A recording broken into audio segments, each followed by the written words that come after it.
Magandang hapon po. Kapapasok lang na balita, nagbitiw bilang kalihim ng Department of Public Works and Highways o DPWH si Manuel Bonoan. Kinumpirma yan sa anunsyo ng Presidential Communications Office ngayong hapon. Ayon sa Malacanang, tinanggap na ni Pangulong Bongbong Marcos ang resignation ni Bonoan at epektibo na ito bukas, September 1. Si Transportation Secretary Vince Dizon ang itinalagang kapalit niya at siyang inatasan na mamuno sa kampanya para sugpuin ang katiwalian sa DPWH. Kapalit ni Dizon, itinalaga namang Acting Secretary ng Department of Transportation si Attorney Giovanni Z. Lopez. Sinabi ni Bonoan sa kanyang resignation letter na suportado niya ang pagsulong ng Pangulo ng accountability, transparency at pagbabago sa DPWH. Sinusubukan pa namin kunin ang panig ni Bonoan at Dizon. Samantala, nagtatag din ang Pangulo ng Independent Commission para imbestigahan ang mga anomalya sa flood control projects. Bago ang pagbibitiw sa pwesto ni DPWH Secretary Manuel Bonoan, nire-assign niya ang ilang opisyal ng DPWH na sentro ngayon ng kontrobersya. Nakatutok si Jonathan Andal. Matapos mabunyag ang mga palpak na flood control project sa Oriental Mindoro, isang bakal na inilagay. Nire-assign si Engineer Gerald Pacanan, ang Regional Director ng DPWH Mimaropa. Inilipat si Pacanan sa Central Office. Ang pumalit sa kanya si Engineer Editha Babaran. Isa yan sa inanunsyo ni DPWH Secretary Manuel Bonoan sa isang video message.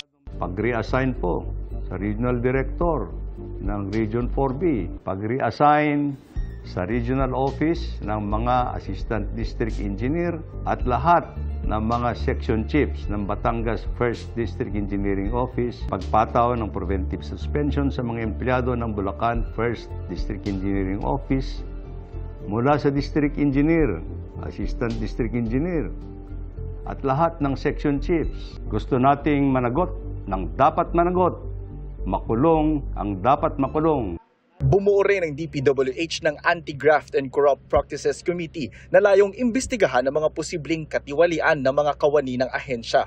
Pero giit ni DPWH Secretary Manny Bonoan, iilan lang ang skalawag sa DPWH. Mas marami pa rin ang matitino.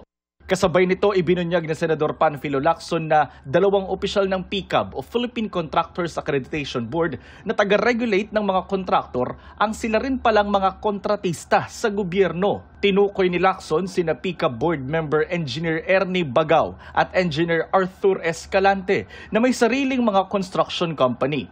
Aniya, si Bagaw na reappointed board member ng PCAB noong September 2023 para sa 3 taong termino ay managing officer ng EGB Construction na pumipirma pa sa mga kontrata ng kumpanya sa DPWH. Si Escalante naman nakapirmang board director sa PCAB 2022 Annual Report pero nakapirma rin sa isang kontrata sa DPWH bilang kinatawan ng AN Escalante Construction Incorporated. Sinubukan namin kunan ng pahayag sina Escalante at Bagaw pero wala pa silang tugon sa aming pinadalang mensahe. Ayon kay Lacson, posibleng conflict of interest ito na labag sa batas o Code of Conduct and Ethical Standards for Public Officials. May parusa itong kulong na hanggang 5 taon, multang hanggang 5,000 piso at posibleng humantong sa pagkakadisqualify sa gobyerno. Nananawagan si Lacson sa DTI at CIAP o Construction Industry Authority of the Philippines na imbestigahan si Escalante at Bagaw at sampahan sila ng kaukulang reklamong kriminal at administratibo. Dati nang sinabi ni Lacson na may nagsumbong sa kanya na ibinibenta ng PCAB ang accreditation sa mga kontraktor sa halagang 2 milyong piso. Itinanggihan ng PCAB sabay sabing may mga scammer na nagpapanggap daw na kanilang empleyado. Para sa GMA Integrated News, Jonathan Andal, nakatutok, 24 oras.